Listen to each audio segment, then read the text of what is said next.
Students, आज हम आपको एक्सप्लेन करेंगे चैप्टर 16 यानी पार्ट 16 कूट श्लोकाः का हिंदी में अनुवाद।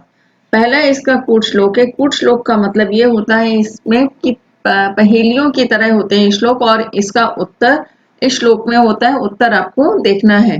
पहला श्लोक है, एक चक्षु न काप्योयम बिलमिच्छ पन्नगः शीयते वर्धते चैव न समुद्रो न चंद्रमाः एकम चक्षुः अस्ति परंतु काकः नास्ति बिलम अन्विष्यति परंतु पन्नगः नास्ति क्षयः भवति वृद्धिरपि भवति परंतु समुद्रः नास्ति चंद्रोऽपि नास्ति तर्हि एतत् किम। यानी जटिल श्लोक है ये। कूट श्लोक का मतलब होता है जटिल श्लोक है।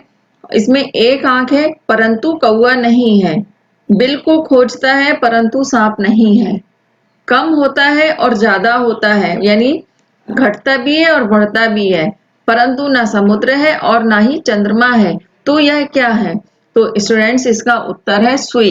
क्योंकि जब सुई में धागा डालते हैं तो सुई का एक छेद होता है यानी एकम चक्षु यानी एक आंख है, तो उसकी एक ही छेद होता है। फिर उसमें जब हम धागा डालते हैं तो वो बिल को खोजता है परंतु सांप नहीं, यानी धागा जो है बिल को खोज करके उसमें सुई में जा रहा है। फिर उसके बाद जब हम उसमें स्टिच करते हैं, सिलाई करते हैं, तो वो कम होता है फिर बढ़ता है। यानी पहले पास में सुई लाते हैं फिर उसको ऊपर खींच के ले जाते हैं, तो ये घटता और बढ़ता है। तो ये समुद्र और चंद्रमा भी नहीं, इसीलिए इसका उत्तर है सुई। फिर इसका और अच्छी तरह से आपको स्पष्ट हमने इसमें नीचे भी किया है। फिर सेकेंड इसमें है, कृष्णमुखी न मार्जारी द्विजिह्वा न च सर्पिणी पंचभी न पांचाली यो जानाति स पंडितः। मुख भागाय कृष्णवर्णः वर्तते किंतु कृष्णवर्णा मार्जारी नास्ति द्वे जिह्वे भवतः किंतु सर्पणी नास्ति पंचपतयः सन्ति किंतु पांचाली नास्ति तर्हि किम अस्ति यह जानाति स पंडित एव। यानी इसका हिंदी में इस तरह से अनुवाद है, मुंह काले रंग का है किंतु काले रंग की बिल्ली नहीं है। दो जीभ होती है किंतु सर्पिणी नहीं, क्योंकि जो नागिन होती है उसकी जीभ सामने से कटी हुई दो भाग में दिखाई देती है। पांच पति हैं किंतु पांचाली नहीं, क्योंकि पांच उंगलियां जिस तरह से होती है इस तरह से पांचाली इसको बोला जाता है पांच को। तो जो जानता है वह पंडित ही है। तो इसका उत्तर है लेखनी। यानी पहले समय में जो है पेन जो होते थे इंक उसमें डालकर फिर उससे लिखा जाता था, इसलिए उसके मुख को काला मुख कहा जाता है। क्योंकि उसमें पेन में एक निब होती थी और एक जीभी होती थी, जिसको जीभी बोलते थे, वहां इसको जीभ बोला गया है और इसलिए उसको दो जीभ वाली कहा गया है। पेन को चलाने में हाथों की पांचों उंगलियों का प्रयोग होता है, यानी जब हम पेन से पकड़ करके लिखते हैं तो पांचों उंगलियां हमारी इस्तेमाल होती हैं, इसलिए इसके पांच भर्ता या स्वामी कहे गए हैं, किंतु ये पांचाली नहीं है। फिर इसके बाद नेक्स्ट है, कम संजघानम कृष्ण का शीतल वाहिनी गंगा केदार पोषण रता कम बलवंतम न बाधते शीतम। कृष्ण कम जंघान कंसम शीतल वाहिनी का शीतल वाहिनी गंगा दार पोषण रता के केदार पोषण रता शीतम कम ना बाधते कम बलवंतम बलवंतम। यानी श्री कृष्ण ने किसको मारा है? कंस को। और वह कौन है? जो शीतल जल वाली गंगा है, काशी की सतह पर जो बहती है। कौन पत्नी के पोषण में रत है? यानी केदार यानी खेत, और खेत को संवारने वाले जो संलग्न है, यानी जो खेत को अच्छी तरह से उपयोग में लाते हैं और खेती करते हैं, वो होते हैं कृषक यानी किसान। फिर किस बलवान को ठंड परेशान नहीं करती है? यानी जिसके पास कंबल होता है। नेक्स्ट है, एकोनविंशतिः स्त्रीणां स्नानार्थं नर्मदां गता विंशतिः पुनरायाता एको व्याघ्रण भक्षितः। स्त्रीणां एकोनविंशतिः स्नानार्थं नर्मदां गता व्याघ्रण एको भक्षितः। विंशतिः पुनरायाता एकः न स्त्रीणां विंशतिः स्नानार्थं नर्मदां गता व्याघ्रण एकः भक्षितः विंशतिः पुनः आयाते। यानी इसमें दिया है कि 19 स्त्रियां, 19 यानी 19 स्त्रियां स्नान के लिए नर्मदा नदी पर गई थी। उनमें से फिर 20 वापस आ गई यानी 20, जबकि एक को बाघ ने खा लिया। ये थोड़ी और टिपिकल है, क्रिटिकल कूट श्लोक है। यानी 19 लेडीज नर्मदा नदी में नहाने गई थी, उसमें से एक को बाघ ने खा लिया, फिर भी वो 20 यानी 20 वापस आई, तो ऐसा कैसे हुआ? तो इस पहेली में एकोनविंशति स्त्रीणाम स्नानार्थम इस नर्मदाम गता, इस पंक्ति के दो अर्थ होंगे। एकोनाविंशति स्त्रीणाम यानी 19 स्त्रियां, एकोनाविंशति स्त्रीणाम यानी एक नर या पुरुष, ठीक है। और 20 स्त्रियां, अब इसका दूसरी तरह से इसमें अर्थ हम आपको समझा रहे हैं। एक पुरुष और 20 स्त्रियां स्नान के लिए नर्मदा नदी पर गई, उनमें से 20 वापस आ गई, एक को बाघ खा गया। तो 21 माइनस 1 इज इक्वल टू 20। यहाँ ऊपर हमने दिया है 1 + 20 इज इक्वल टू 21, क्योंकि एक जेंट्स है और 20 लेडीज है, तो इसलिए 21। अब इसमें से एक को बाघ ने खा लिया, तो 21 माइनस 1 इज इक्वल टू 20। फिर इसके बाद नेक्स्ट है अहम च त्वं च राजेंद्र लोकनाथा उभावापि बहुव्रीहिर्हं राजन् षष्ठी तत्पुरुषो भवान्। एकः भिक्षुकः दरिद्रः निर्धनः महाराजम् उद्दिश्य ब्रूते, हे राजेंद्र, अहम त्वं च उभौ अपि लोकनाथौ स्वः अहम बहुव्रीहि भवान् षष्ठी तत्पुरुषः। लोकः नाथः यस्य सः भिक्षुकः, लोकस्य नाथः राजा। समास की जड़ता से इसमें समास का चमत्कार दिखाया गया है कि समास किस तरह से, कौन सा समास किस शब्द में आएगा। एक भिक्षुक निर्धन है, वह महाराज को उद्देश्य करके कहता है, यानी महाराज को वह इंगित कर रहा है, और वह भिखारी जो गरीब है वह इस तरह से कहता है,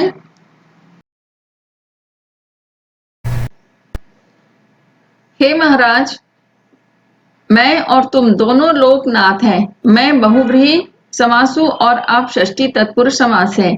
इसको इस तरह से भी समझ सकते हैं कि इस समास पर आधारित पहेली को समझने के लिए आप बहुव्रीहि और षष्ठी तत्पुरुष समास को समझना होगा। स्टूडेंट्स, इसमें हम आपको शॉर्ट में समझा रहे हैं, इसकी ग्रामर का वीडियो आप देखेंगे हमारा, तो उसमें हमने आपको और अच्छी तरह से एक्सप्लेन किया गया है, तो आप उसको देख सकते हैं। तो यहाँ लोकनाथ इस समस्त पद में, ये पूरे पद में बहुव्रीहि और षष्ठी तत्पुरुष समास के आधार पर विग्रह करना होगा। तो बहुव्रीहि लोकनाथ यस्य सह शिक्षिका है, संसार ही सहारा है जिसका वह भिक्षुक। और षष्ठी तत्पुरुष समास में लोकस्य नाथ यानी राजा, जो संसार का स्वामी है वह राजा है। अब इस आधार पर अर्थ करने पर होता है, हे महाराज, मैं और तुम दोनों लोकनाथ हैं, यानी मैं भिक्षुक हूं और तुम राजा हो। फिर द्वंद्व दिग्रूपी चाह मृतग्रहे नित्यम अव्यवी भाव तत्पुरुष कर्मधार ये नाहम श्याम बहुव्रीहि। दिगु अव्ययी भाव तत्पुरुष कर्मधार बहुव्रीहि समास भेदान आश्रित्य अत्र कूट श्लोके निर्धनस्य धन प्राप्ये पत्न्याः प्रार्थनायाः अद्भुतः सामाजिकः भावः निबद्धः। अत्र पत्नी धनार्जनाय अकर्मण्य प्रारंभ प्रेरयति। द्वंद्वः अहं भवता सह कलहं करोमि किमर्थम्। दिगु अहं भवतः भार्या अस्मि, मम पालन पोषणं भवतः कर्तव्यम् अस्ति, किन्तु गृहे नित्यम् अव्यभिभावः प्रतिदिनं फले भोजनार्थं किमपि नास्ति। यानी तत्पुरुष में इस तरह से होगा, अतः हे पतिदेव कामपि उद्योगम कुरु कर्म धन धार्यः धंधा स्वादिल ग्रहमानय येन कारणेन येनाहम श्याम बहुव्रीहि अहम शीनायान्य सपना भवेयम। अनुवाद ये इसमें इस तरह से करेंगे इसको समझाने के लिए कि द्वंद्व, दिगु और अव्ययी भाव तत्पुरुष कर्मधारय और बहुव्रीहि समास के भेदों पर आधारित इस कूट श्लोक में निर्धन की धन प्राप्ति के लिए पत्नी की प्रार्थना का अद्भुत सामाजिक भाव निबद्ध है, यानी बहुत ही अच्छी तरह से इसमें भाव व्यक्त किया गया है। यहाँ पत्नी धन कमाने के लिए आलसी पति को प्रेरित कर रही है, यानी द्वंद्व समास में हो जाएगा, मैं आपके साथ कलह अवश्य करता हूँ। द्वंद्व समास यहाँ पर होता है, जहाँ कलह होती है वहां द्वंद्व समास होता है।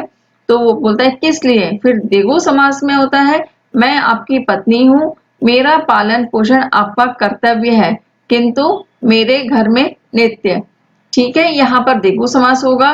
फिर अव्ययी भाव समास यहाँ पर होगा, प्रतिदिन घर में भोजन के लिए कुछ भी नहीं है। यहाँ प्रतिदिन जो है अव्ययी भाव समास का शब्द का इस्तेमाल किया गया है। फिर तत्पुरुष समास होगा यहाँ पर, इसलिए हे पति देव कोई भी धंधा करो।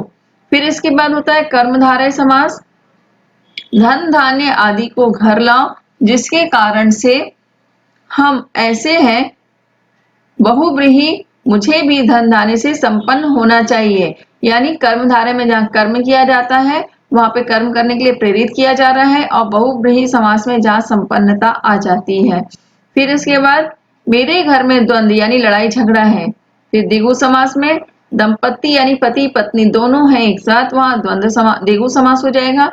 फिर अव्ययी भाव समास में हो जाएगा धन का अभाव, यहाँ पर इसमें अव्ययी भाव यहाँ भी होगा। फिर तत्पुरुष समास में पति है, और फिर यहाँ कर्मधारय है जिसको कर्म करने के लिए प्रेरित किया जा रहा है कि आलस को छोड़कर कर्म करो, जिससे मैं बहुव्रीहि यानी धन युक्त हो जाऊं।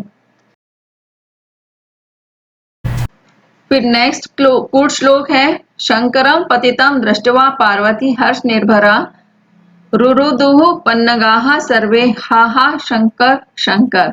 अत्रापि श्लेष द्वारा अर्थः बोध्याय शंकरं पतितं दृष्ट्वा पार्वती प्रसन्ना भवति सर्वाः दुःखिताः जाताः।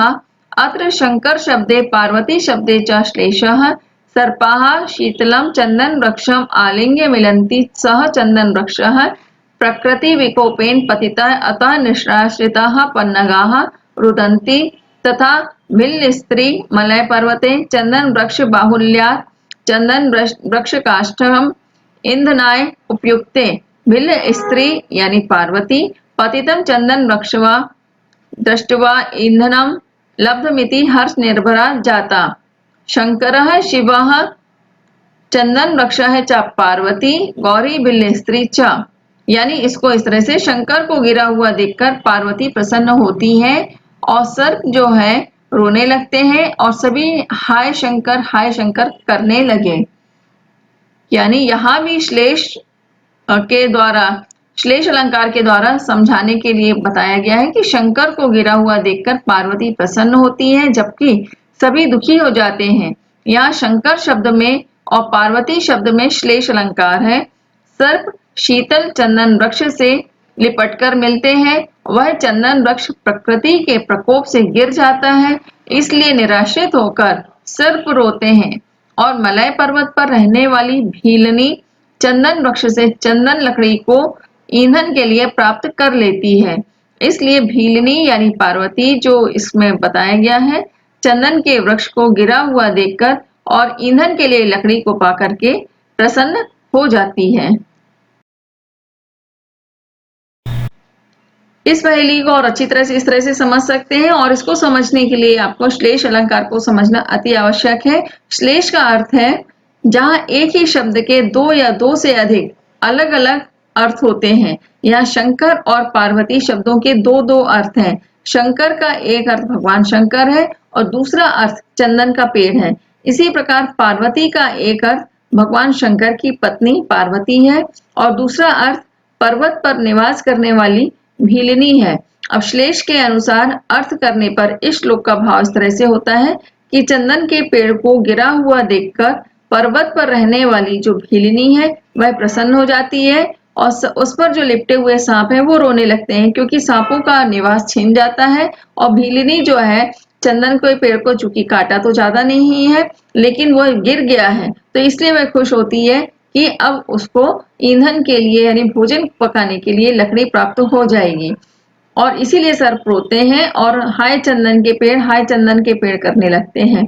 फिर नेक्स्ट है कस्तूरी जायते कस्मात् को हन्ति करिणाम कुलम किम कुर्यात् कातरो युद्धे मृगा सिंह पलायनम।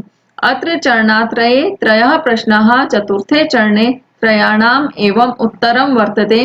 कस्तूरी कस्मात् जायते इति प्रथमः प्रश्नः, करिणाम कुलम कः हन्ति इति द्वितीयः प्रश्नः, कातरः युद्धे किम कुर्यात् इति तृतीयः प्रश्नः। यानी इसमें कस्तूरी किससे उत्पन्न होती है और कौन हाथियों के कुल को यानी उनके समूह को मारता है, और दुखी युद्ध में क्या करे, मृग से सिंह पलायन। यह 3 चरणों में 3 प्रश्न बताए गए इस कूट श्लोक में और चौथे चरण में तीनों के ही उत्तर हैं। तो कस्तूरी किससे उत्पन्न होती है, पहला प्रश्न यह है। और हाथियों के समूह को कौन मारता है, यह दूसरा प्रश्न है। और दुखी युद्ध में क्या करे, यह तीसरा प्रश्न है। जब इन तीनों के प्रश्न के उत्तर जब हम देखेंगे तो इसका चौथे में अपने आप इसका सारांश निकल के आ जाएगा। पहला है कस्तूरी किससे उत्पन्न होती है, तो इसका अर्थ है मृग से। फिर हाथियों के समूह को कौन मारता है, सिंह। फिर दुखी युद्ध में क्या करे, तो इसमें इसका अर्थ है पलायन यानी भागे।